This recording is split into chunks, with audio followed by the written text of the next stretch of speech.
What's going on, folks? Alex here, and we are here yet again with another episode of Stock versus Not. And as you can see, we're still working on the Chevrolet brand. Actually, there's not too many cars that Chevrolet has to offer in this game, which I found surprising because there's a lot that they could potentially put in here. I'm gonna rephrase that. There's not a lot of the new cars that you get from Brand Central that you can get. It's really just a mix of Camaros and Corvettes, which, depending on the type of person you are, you may not have an issue with that. I think they could have thrown a couple more cars, you know, especially something like their Econo boxes, kind of to go against like the Japanese stuff. But anyway, that's not what this video is about. Today we are in the 2020 Corvette, the C8 generation, the newest one, which is a mid-engine rear-wheel drive configuration, and that is the mid-rear section because there is mid-engine front cars.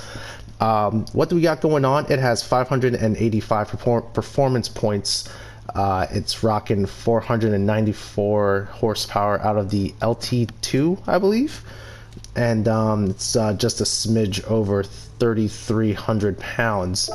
Let's see what we're going up against in the ranking boards. We'll be in the 600 performance point category here. So it looks like it's going against its other Corvette brethren here, the C7, and also it's going to be going toe-to-toe with the F-Type, which was our leader for quite some time until the 1LE, I believe, is the current leader, right? Yep, the 1LE Camaro is the current leader in its fully modified form. So we got some work to do. Corvette has been killing it lately, so let's see what this thing can do. If this is your first time watching Stock versus Not, basically what this is we buy two of the same vehicle from the new car dealership, and we just run it around the Suzuka test course, or the East course, sorry. That is the short configuration, and we see how it stacks up against all the other cars here. As you can see today, we are in the C8 Corvette. This is its fully stock form from the dealership. I totally missed my braking point there. Please do not kill me for that. And yeah, it looks like we have sports hard tires that they give you, so not a bad tire. It does kind of lacking grip depending on the vehicle or how the suspension's laid out, but we'll make it work here. If you remember from my previous Chevrolet videos, I've kind of complained that these cars are very understeery in their stock configuration. As we understeer some more, so that is a trend I've been getting with these cars. Alright, well, that was our feeler lap. Let's see what we can knock out here. We're gonna try to do about 3 to 4 laps in the stock car, and then we will hop to the fully modified version. Let's brake a lot earlier here. The brakes on this aren't that great, oddly enough. Being the rear mid-engine, you have to be mindful of snap oversteer. That's what everyone was complaining about in the Toyota MR2, and everyone thought that it's only the MR2 is what would kill you, but that's actually all mid-engine cars for the most part, just with how the center of gravity and how the weight is distributed on these vehicles. It's all basically behind you for the most part. Now that we kind of got ourselves within a rhythm here, this car does compose itself fairly well through the S's. Has loads of understeer. We're going to hit a few cones there. Interior-wise, we got a nice little digital dash heads-up display. And I'll be honest with you, I was not a fan of the steering wheel when I first saw it, but I think it makes sense. And I don't think it was for just like looks. I'm just looking at it now, I believe it's for visibility. And I don't know if anyone else has said this before, but it starts to make sense to me now. With the flat top, you don't necessarily have the radius of a circular steering wheel coming up at the top and kind of cutting into your field of vision, especially since we have a heads-up display in front of us. So maybe that's why they made this almost like a weird square, rectangular type of steering wheel. So you have all the visibility from the top, and you don't have to fight with, you know, looking through a steering wheel. And it might seem marginal, but sometimes just, you know, a few inches of visibility is what's the difference between you looking ahead on course and seeing what's going on. Let's just do one more lap just for good measure. We're cutting a low 59 here, it looks like.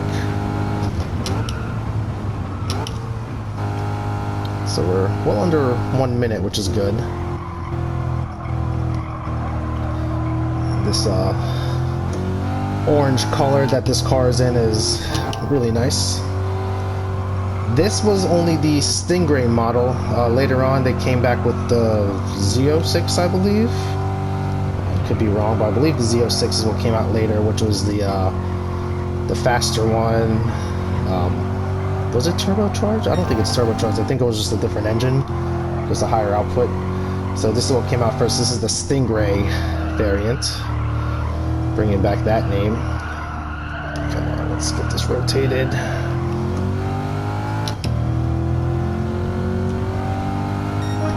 All right, 58.357.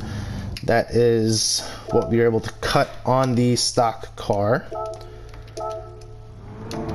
Let's go ahead and get out of here. Where does that put us in our ranking board? Let's go over to 600. Just a smidge slower than the C7, so more than likely probably could have cut the same time if I put a few more laps into it. But yeah, looks like it's right on par with the C7. This does have a little bit more power, just a couple pounds heavier than the C7, so cut about the same time, so can't complain there. Let's go ahead and hop into the fully modified version. We are at 1,011 horsepower, 24, just under 2,500 pounds. We are still mid-engine, but we're also supercharged here. So you know already, when it comes to 4-digit horsepower cars, I'm probably gonna make a total idiot of myself, but I do it for you guys.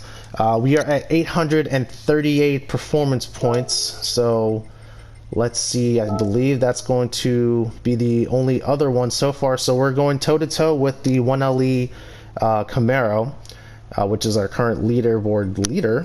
That one has 1,004 horsepower and weighed a little bit more. So we have a little bit more horsepower in this C8, and we are a little bit lighter as well. So let's see if we can pilot this car through Suzuka and have another record on our hands here. As always, these cars do get the Sport Soft tires. We do a suspension calibration, tune, adjustment, setup, whatever you want to call it. Differential and transmission do get tweaked as well to best, hopefully best cater this course.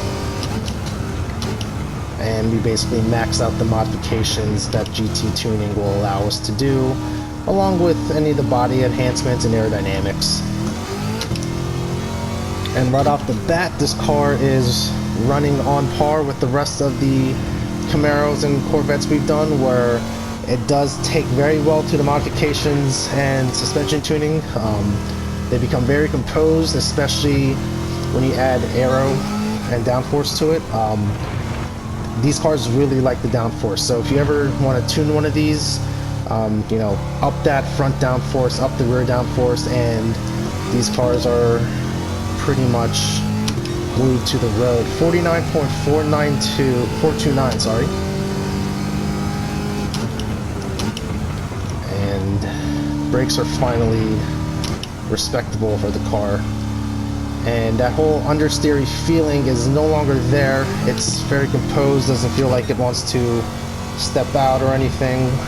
The differentials, limited slip does help with that. And knowing how to not be an idiot with having the wheel cut and trying to go full power on it will also help you.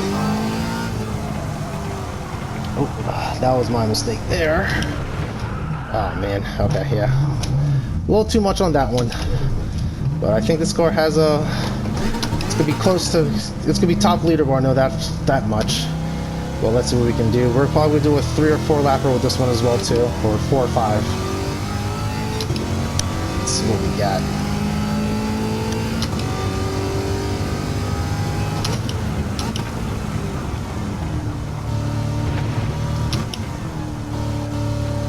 And once we finish the Chevrolet dealership, we'll be hopping back into the UK dealership and seeing what's the next one there, just to keep things fresh and circulating, so we're just not oversaturating with, you know, just one region of cars.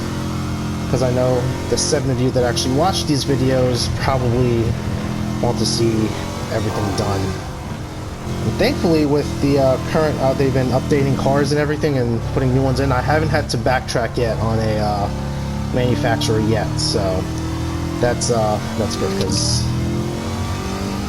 it'll just be really bad if I had to. All right, let's see what lap 4 has for us.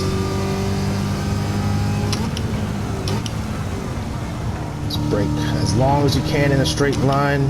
One little blip to get your turn and rotation done here. And you're back on the power. And let's go hold third. I'll bounce off the limiter, why not?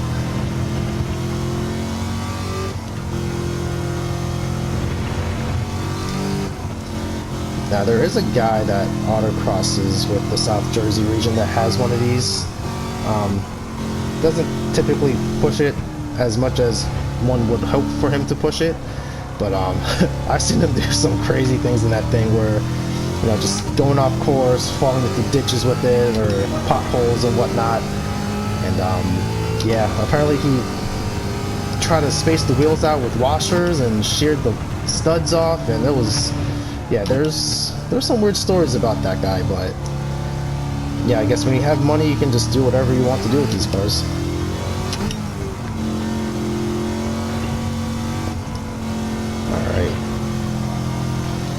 This car is actually very composed through. It's a joy to drive. For being a 1,000 horsepower car, I'm actually not struggling with it. So, and that's even with the blower. Supercharged cars typically are not my strong suit, because of that instant torque.